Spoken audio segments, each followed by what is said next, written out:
Hey, hello folks, this is going to be a quickie, and this is talking about some of my plants, two dendrobiums that require a chill. Now, a lot of you may already have this information. It may be a little redundant, but it is necessary, a necessary cultural lesson for those who don't. Anyway, this is a Dendrobium nobile, and this is my den Goldenaya. This is a no ID that I got as a dumpster dive, and I've been trying to give this plant away. But the uniqueness of both of these are that they require a freezing off as their growths are maturing in order to, also a lessening of fertilizer, in order for the buds to form and blooms to occur. And also higher light during that period. Slight drop in humidity. So that is why they are out here. The last 2 nights have been in the 30s. So when it gets too freezing, that is when they will go inside. Some of these nobiles have been bred lately to where they don't need that cooling off period and the break from the fertilizer. They're more warmth tolerant or able to take the warm conditions during the winter. But as a general rule, and Goldenaya, although it is a hybrid, a beautiful hybrid that is fragrant, they both have the same culture.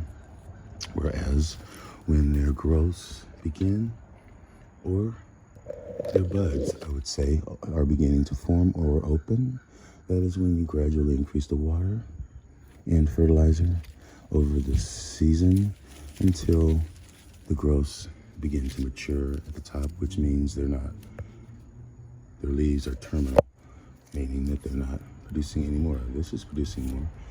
And the leaves will sometimes drop off on the mature canes, last season's canes. These are all this season's canes. The ones in here are last season's canes.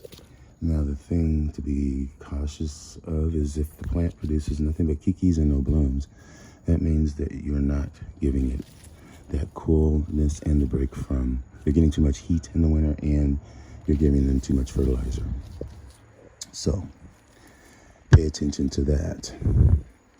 And when you look at this plant, these are not kikis. These over here are kikis, but it's okay for older growths, especially those that have previously bloomed, to get kikis on them because that actually extends the life of the plant.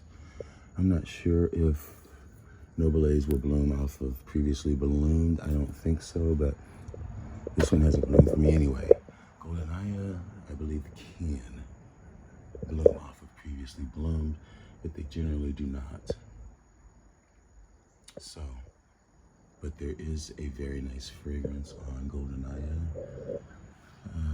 I've described it as like a lemon custard, but some people have said that it's sour at times and off-putting, but I love the cup on the back of the yellow, very glossy and heavy substanced plants that are on a pendant inflorescence, whereas nobile has flowers that are on short inflorescence that when given correct conditions, meaning that dry rest, they usually get blooms in pairs of 2 from each node all the way up to the end, which puts on a very dramatic show and is often a showstopper. So I would say both of these plants are worth having, but in order to have them, you have to provide them with that cooler, no fertilizer break. Cooler up until the point of freezing. Frost. So, that's all I have for you today. Thanks for watching, and enjoy your orchids.